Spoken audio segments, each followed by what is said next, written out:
কৃষ্ণেন্দু নারায়ণকে খুনের হুমকি সরব আব্দুর রহিম বক্সি। পুলিশকে হুঁশিয়ারি মালদা তৃণমূলের জেলা সভাপতির। পুলিশ ব্যবস্থা না নিলে তৃণমূল কর্মীরাই চক্রান্তকারীদের গুঁড়িয়ে দেবে। বাবলা সরকার থেকে শুরু করে একের পর এক ঘটনায় গভীর ষড়যন্ত্র। পুলিশ তদন্ত করছে, আশা করি অভিযুক্তরা ধরা পড়বে। তোপ মালদা তৃণমূলের জেলা সভাপতি আব্দুর রহিম বক্সির। আব্দুর রহিম বক্সির মন্তব্য ঘিরে রীতিমতো শোরগোল।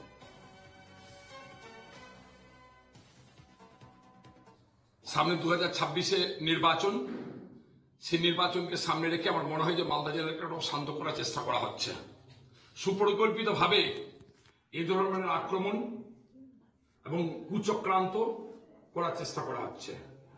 আমরা কিন্তু অনেক দিন মুখ বন্ধ করে রেখেছি, আর কিন্তু আমরা তৃণমূল কংগ্রেস কর্মীরা থেমে থাকবো না।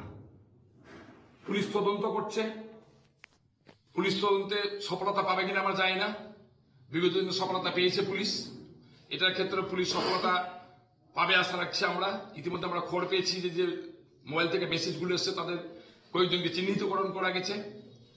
কিন্তু তৃণমূল কংগ্রেস কর্মী আমরা হুঁশিয়ার করে দিতে চাই, যারা এই ধরনের ষড়যন্ত্রের সাথে যুক্ত আছে, যে বা যারা থাকুক না কেন, সে গ্যাং থাকুক আর ব্যাং থাকুক, যারাই থাকুক, তারা কিন্তু রেহাই পাবে না। তৃণমূল কংগ্রেসরা গুড়িয়ে দিবে একেবারে। আমরা তৈরি হচ্ছি, নিজেরা তৃণমূল কংগ্রেসের আমরা মিটিং ডেকে আমরা প্রস্তুতি গ্রহণ করে এই ধরনের চক্রান্তকারীদের খুঁজে বের করে পুলিশ যদি ব্যবস্থা করতে না পারে, আমরা তৃণমূল কংগ্রেস কর্মীরা তাদেরকে গুড়িয়ে দিয়ে শিখিয়ে দিব যে মালদা জেলার তৃণমূল কংগ্রেস কর্মীরা ঐক্যবদ্ধ আছি, একসাথে আছি। তোমাদের মতো যতই গ্যাং ব্যাং থাকুক, তার কাছে তৃণমূল কংগ্রেস মালদা জেলা কমিটি পড়ুয়া করে না। এই মুহূর্তে আমাদের সঙ্গে টেলিফোনে রয়েছেন প্রতিনিধি সুমিত ঘোষ। সুমিত, কৃষ্ণেন্দু নারায়ণকে খুনের হুমকি দেওয়া হয়েছে, অন্যদিকে আমরা দেখলাম যে আব্দুর রহিম বক্সি এই ঘটনায় সরব হয়েছেন। তিনি বলছেন পুলিশের উপর তারা ভরসা রেখেছেন, কিন্তু পুলিশ যদি কাজ করতে না পারে তাহলে তৃণমূল নেতৃত্বই একেবারে ময়দানে নেমে পড়বে। সেক্ষেত্রে কোথাও গিয়ে কি তারা পুলিশের উপর আস্থা হারাচ্ছেন? দেখো, তৃণমূল কংগ্রেসের জেলা সভাপতি তথা বিধায়ক আব্দুর রহিম বক্সির এই বক্তব্য কিন্তু এটাই পরিষ্কার হচ্ছে যে তৃণমূল কংগ্রেস আস্থা রাখতে পারছে না পুলিশের উপরে। কারণ যেভাবে আমরা দেখেছিলাম কি যে দুলাল সরকারকে নৃশংসভাবে খুন করা হয়েছিল, এবং তারপর থেকে কিন্তু এমনিতেই জেলার তৃণমূল কংগ্রেস কর্মীরা একটা আতঙ্কে ছিলেন, এবং সেই আবহের মধ্যেই গতকালকে আমরা দেখলাম জেলার প্রভাবশালী নেতা তথা রাজ্য তৃণমূল কংগ্রেসের সহসভাপতি কৃষ্ণেন্দু নারায়ণ চৌধুরীকে রীতিমতো ফোন করে খুনের হুমকি দেওয়া হয়। এবং এরপরেই কিন্তু জেলা সভাপতি আব্দুর রহিম বক্সি তিনি সাংবাদিক বৈঠক করেন এবং সেখানেই পরিষ্কার ভাষায় জানিলেন যে পুলিশের ওপর তাদের ভরসা নেই, অনাস্থা নেই।